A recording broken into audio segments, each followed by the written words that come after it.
Eh bien, Jean-François Chiron, prêtre du diocèse de Chambéry, et je fais partie du groupe des pèlerins savoyards à Rome. Eh bien, nous sommes place Saint-Pierre et nous venons de franchir la Porte Sainte, et qui est la démarche qui est proposée aux pèlerins, symboliquement de franchir une porte pour accéder au sanctuaire et pour symboliser quelque chose comme une conversion. Franchir un seuil. Alors de fait, c'est un peu exceptionnel parce qu'on a fait 2 démarches en une seule, c'est-à-dire qu'en franchissant la Porte Sainte, on avait accès à la basilique où est exposé le corps du pape François. Alors moi, j'ai envie de dire le souvenir le plus marquant, c'est celui de son élection. Là, on est devant le balcon de la place Saint-Pierre quand il s'est présenté comme l'évêque de Rome et qu'il a demandé, qu'avant de bénir la foule, il a demandé à la foule de le bénir en quelque sorte. Voilà, donc et je pense que c'est vraiment le résumé et l'ouverture et le résumé de tout son pontificat, d'être un pape, tous les papes le sont, mais à sa façon d'être vraiment un pape pour le peuple chrétien. Voilà, donc et je crois qu'il a été fidèle à cette mission, à sa façon, oui, qui était quelquefois un peu déplaçante, sinon perturbante, parce que c'était un homme qui y allait carrément, on peut le dire, mais devant lequel on pouvait se situer et certainement avec lequel on pouvait dialoguer. Et c'est important aussi dans l'Église aujourd'hui. Alors là, nous sommes à Sainte-Marie-Majeure, nous sommes à Rome. Nous sommes au 3e jour de notre pèlerinage et nous venons de passer pour la 3e fois la Porte Sainte. À chaque fois, c'est une émotion, c'est une démarche personnelle et en même temps communautaire. Je ne sais pas si vous voyez derrière moi le monde déjà dans cette basilique. C'est une des 4 basiliques majeures de Rome.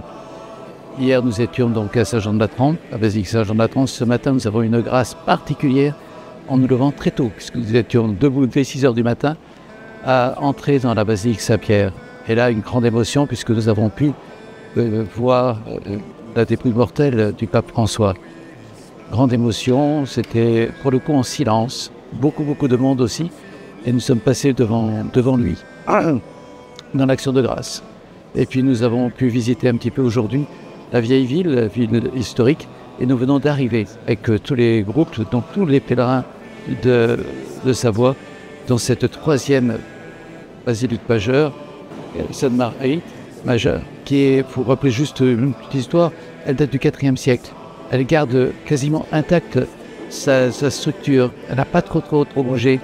Et pourquoi elle a été créée? Puisqu'il y a eu le concile d'Éphèse 430, où on a défini à ce moment-là la nature du Christ, vrai Dieu et vrai homme. Et puis on a dit aussi que Marie était mère de Dieu, Théotokos. Et pour signifier cela, eh bien, l'empereur a voulu construire effectivement cette basilique majeure, qui est magnifique, magnifique.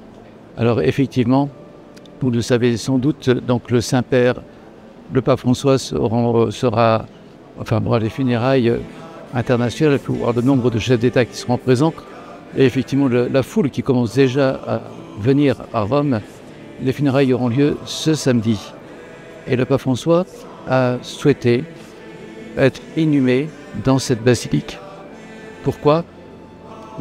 Lui-même l'explique, cette dévotion à la Vierge Marie. Le pape François est très attaché à la Vierge Marie, qui a été pour lui vraiment un guide extraordinaire.